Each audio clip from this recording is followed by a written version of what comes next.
Get your pen and write your story all over again. And this time, learn the lessons, motivate others, and share that inspiration.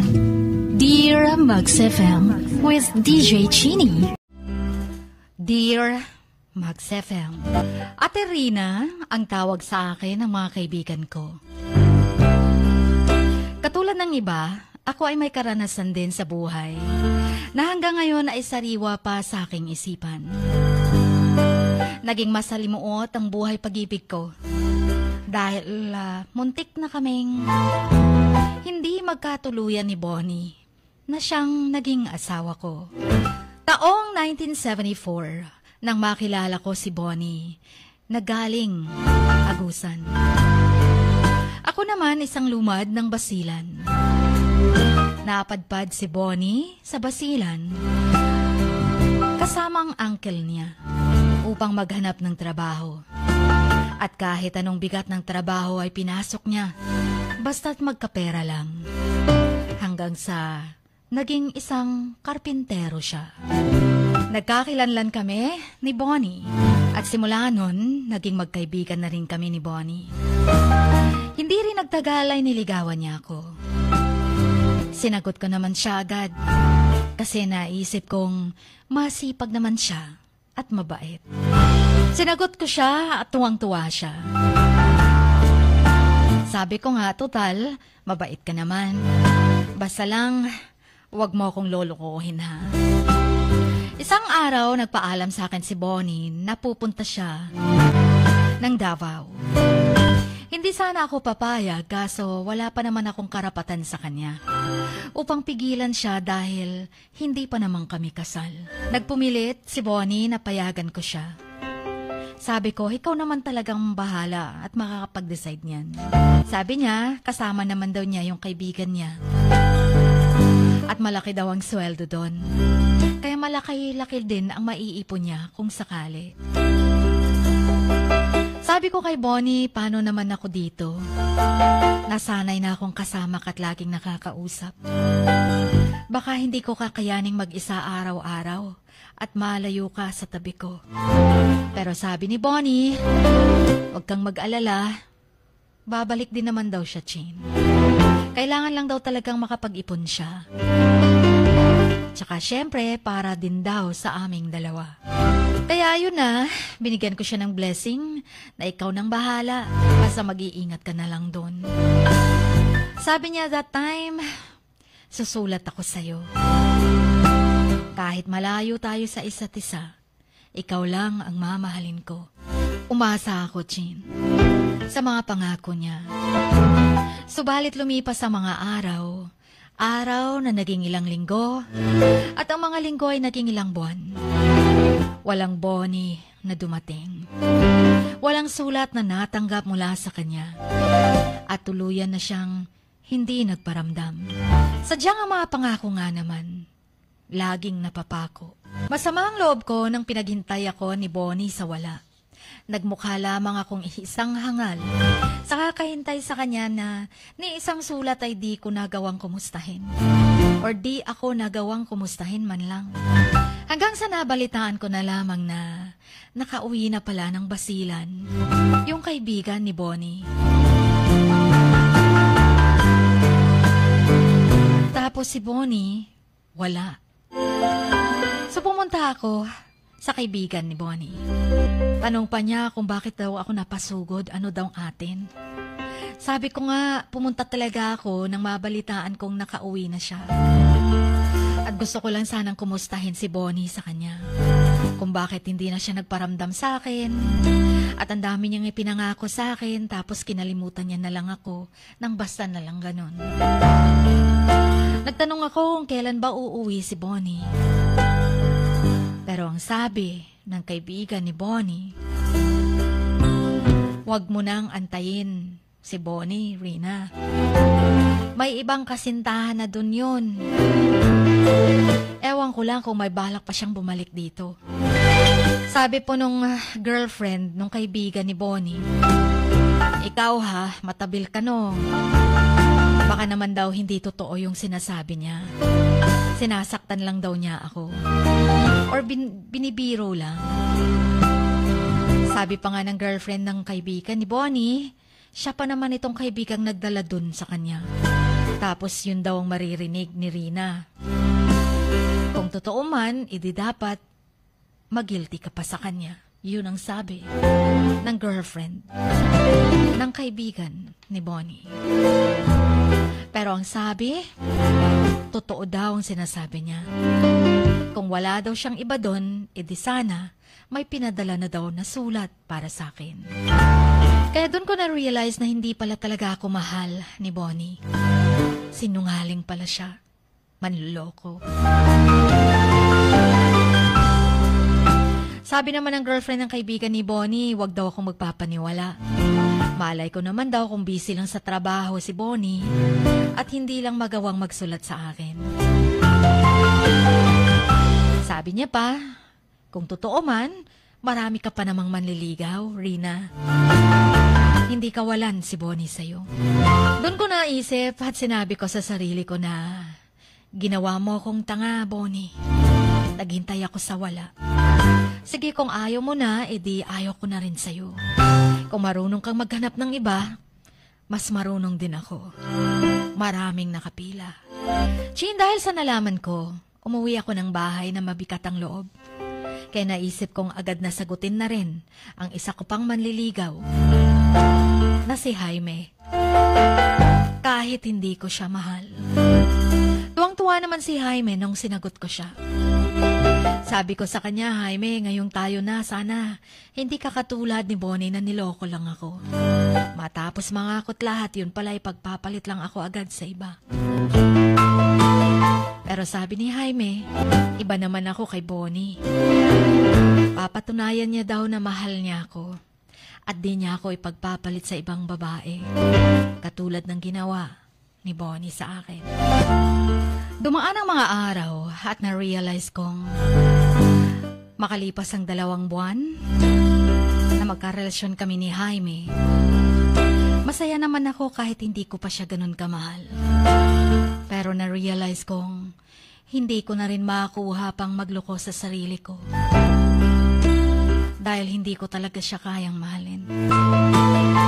Kasi tanging si Bonnie pa rin ang nasa puso ko. Hindi ko pa rin siya kayang kalimutan. Hanggang sa dumating ang hindi ko inaasahan. Dumating si Bonnie mula Davao. At galit na galit siya nang malamang may bago na akong kasintahan. Pinuntahan niya ako at sinumbatan. Sabi pa ni Bonnie, nawala lang ako ng ilang buwan, pinagpalit mo na agad ako. Ang sabi ko naman kay Bonnie, look, who's talking? Ako pa itong may kasalanan, Bonnie. Ako nga yung unang niloko mo eh. Pinagpalit mo ko agad sa iba. So ngayon, kung ikaw ay may girlfriend sa Davao, pues edi ako din may boyfriend dito. Pareho lang tayong may kanya-kanya ng syota.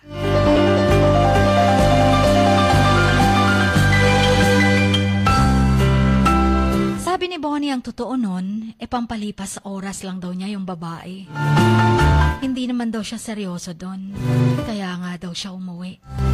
Tapos wala na rin daw sila, dahil ako pa rin daw ang mahal niya.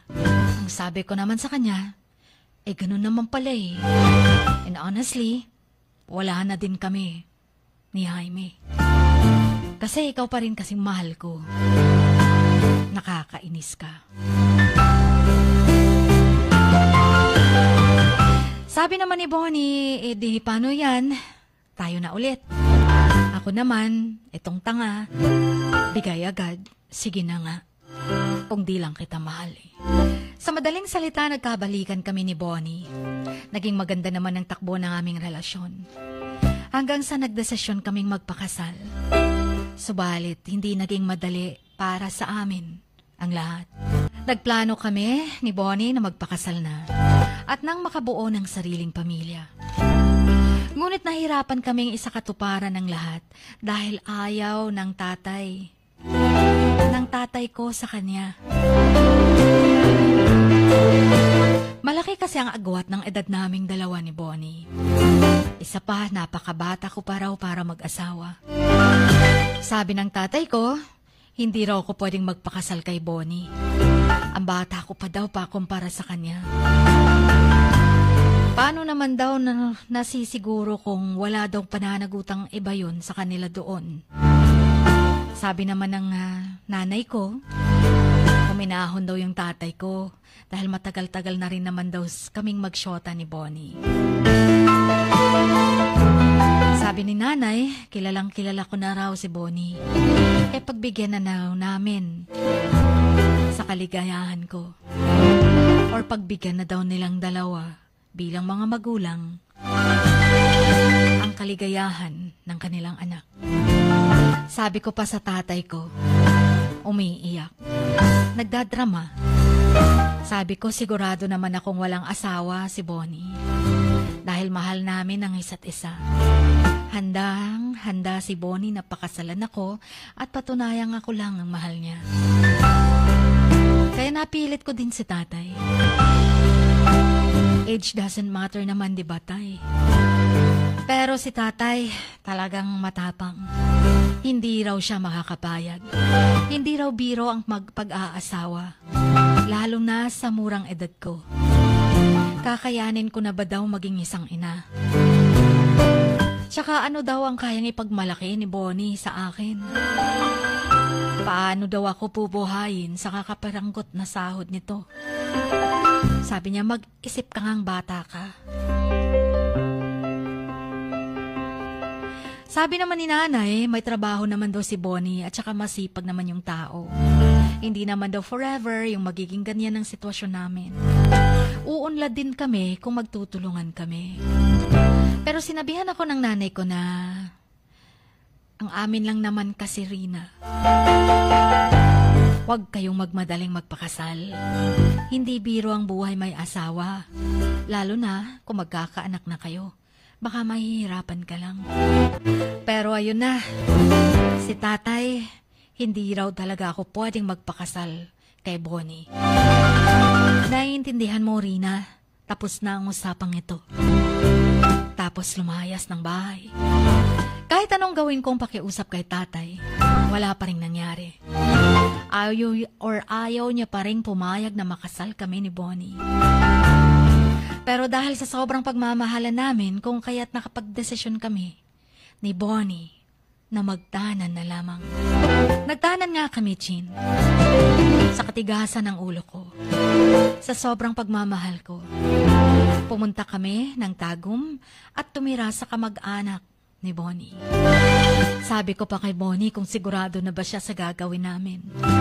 Baka mapatay kami ni tatay pag nahuli kami. Paano daw kung mapapahamak kami doon sa Tagum? Pero sabi ni Bonnie, ito lang daw at yun lang daw ang tanging tamang paraan upang maipaglaban namin ang aming relasyon. Kung di daw namin gagawin, baka tuluyan na kaming paglayuin ng tatay. Isukdulan kasi ang galit ni tatay kay Bonnie. Pero sabi ko, ayun na nga, baka mas lalong magagalit si tatay sa'yo. Pero natuloy kami sa pagtatanan. Sa murang edad ko, bago ang lahat sa akin. Tumira nga kami doon sa Tagum hanggang sa di nagtagal. Nalaman ng tatay ko at mama ko kung saan kami nagtatago ni Bonnie. Kaya nahagilap nila ang pinagtataguan namin. At pinuntahan ako ng nanay ko at pinauwi na parang isang batang paslit. Sabi ni nanay, anak, salamat sa Diyos at natagpuan kita. Uwi ka na sa bahay, nak. Hindi nagalit ang papa mo. Pwede na raw kayong umuwi ni Bonnie. Namimiss ka na namin ng tatay mo. At umiiyak si nanay. Sabi ni nanay, wag daw akong mag-alala. Siya na daw bahala sa tatay ko. Basta umuwi lang daw kami ni Bonnie. Kung gusto ko. Kaya ayun, nagkaiyakan kami at nagkayakapan. Chin, isang gabi noon, nanaginip pa muna si Bonnie. Hindi raw siya mapakali sa panaginip niya. Lagi daw niyang napapanaginipan ng mama niya na para bang may gustong sabihin sa kanya. At sabi ko sa kay Bonnie, baka may mensaheng ipinapahiwatig yung mga panaginip niya sa nanay niya. Kung paano kami makikibalita doon, wala namang kaming mapapagtanungan. Sa mga panahong yun, syempre, sa lumang panahon, wala namang cellphone. Ang sabi ko, gusto mo ba uwi muna tayo sa inyo? Sabi niya, mas mainam ngang bumalik tayo ng Agusan. Uwi muna tayo sa amin. Ibang klase na talagang panaginip na meron ako. Paulit-ulit ko na lang na papanaginipan si nanay.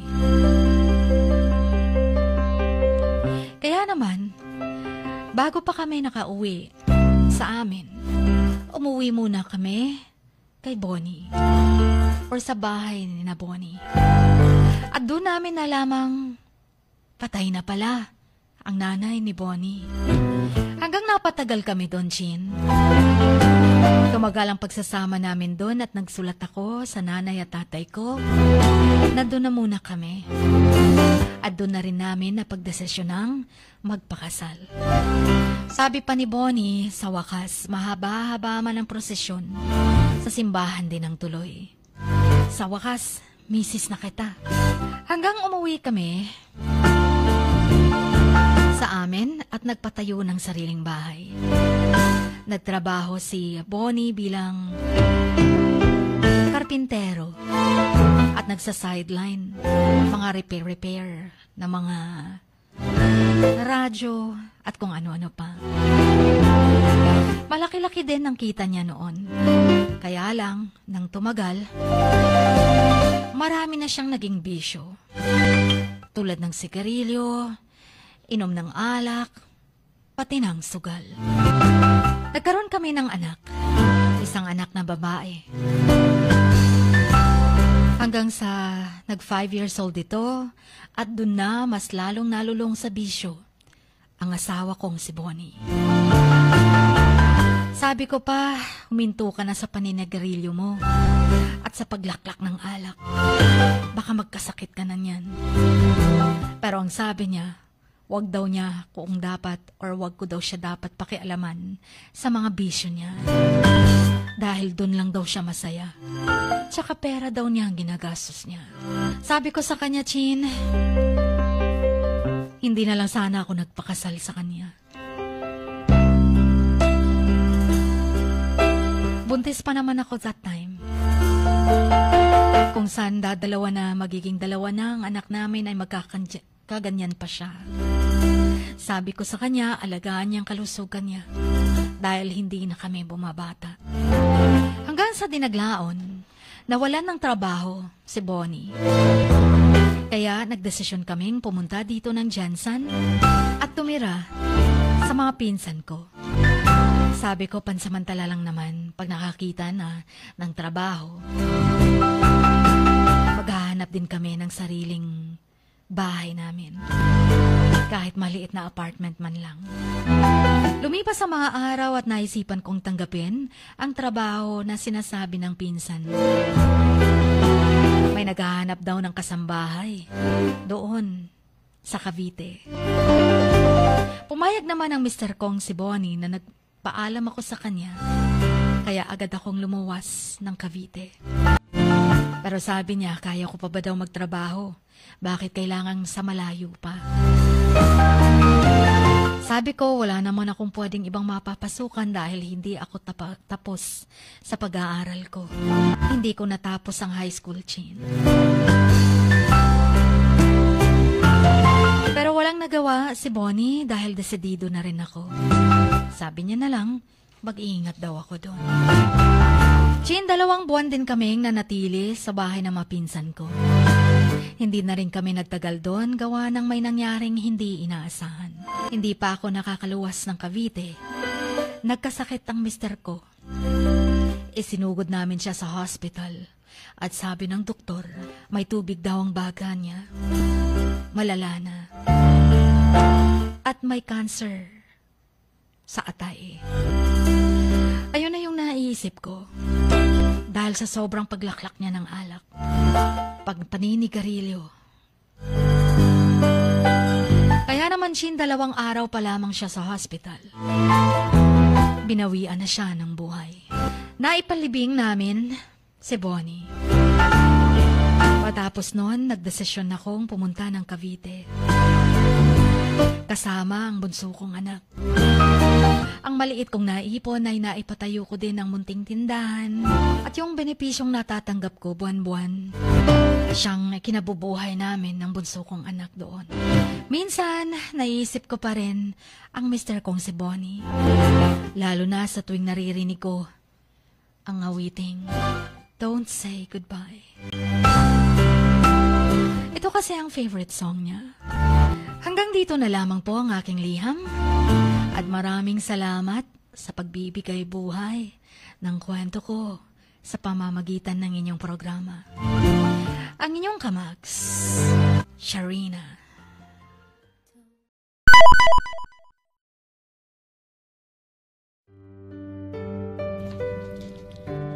Sa bawat pagluha mo, may nakatagong kwento. Sa bawat ngiti mo, may gustong sabihin ng puso mo. At sa likod ng iyong halakak at maging sa pagkabiko mo, may mensaheng nakabalot sa iyong pagkatao. At ang tanging nais mo lamang ay mapakinggan ang mga ito ng buong mundo.